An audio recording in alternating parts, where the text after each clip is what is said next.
auzu billahi mina seytaani rajim bismillahi rahmaani rahim wala hawla wala quwwata illa billahi alil azim. maa ngi nuyu waa Sénégal gépp di leen ziar bu baax a baax a baax a baax a baax a baax.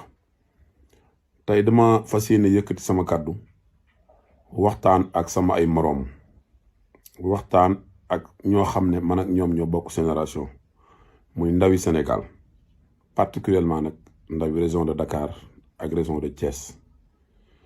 lii nga xam te ni moom la état bi décrété bërki démb ñuy wane seenu ñàkk ànd bay def li ñuy def, ma leen di ñaan rek ngir jëmmi yàlla sunu borom tabaaraka wa taala ak yow mi koy def, koo mën a gëm ak koo mën a yaakaar, dama lay ñaan ci jëmmi kooku bu sunu borom jàllee ci niñ ko mën a waxee, ngeen toog te dal te xam ne lii du pexe, lii du solution. maa ngi ñaan nag sono si Sénégal gépp ku dégg sama kàddu na nga ko tasaare ba sa morom dégg ko, te suñu ko déggee yàlla na yàlla def ñu defe ko ni ñu ko bëggee, mooy ñu toog ca kër ya bu waxtu wi jotee dend ak wayjur yi, dend ak mag ñi, dend ak rakk yi, dend ak jarbaat yi, dend ak doom yi, dend ak yaay yi, ngir lan ñu jëfandikoo li nga xam ne ni état bu Sénégal def na ko ngir ñun. état bu Sénégal su ko defee defalu ko Gambien, defalu ko Mauritanien, defalu ko Burkinabé, Sénégal yi la ko defal.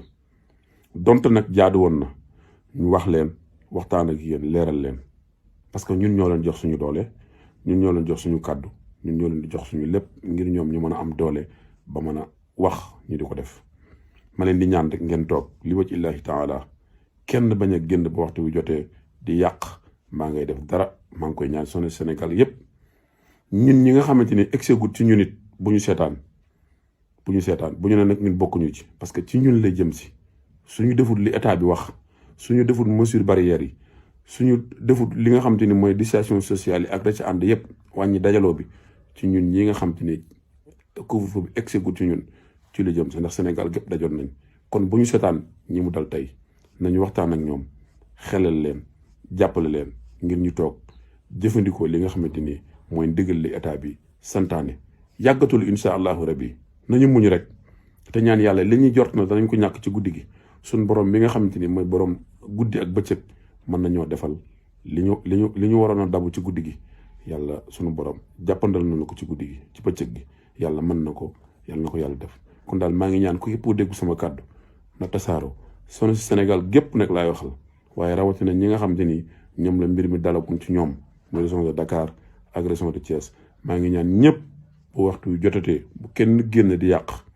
dama leen koy ñaan rek, man maa ngi tudd Saliou Mbacké, di doom ci Alaaji Baara Mbacké moom sëñ Fallou Mbacké moom Serigne Touba. dama leen ko ñaan li wa ci laahi rek bu kenn génn di yàq.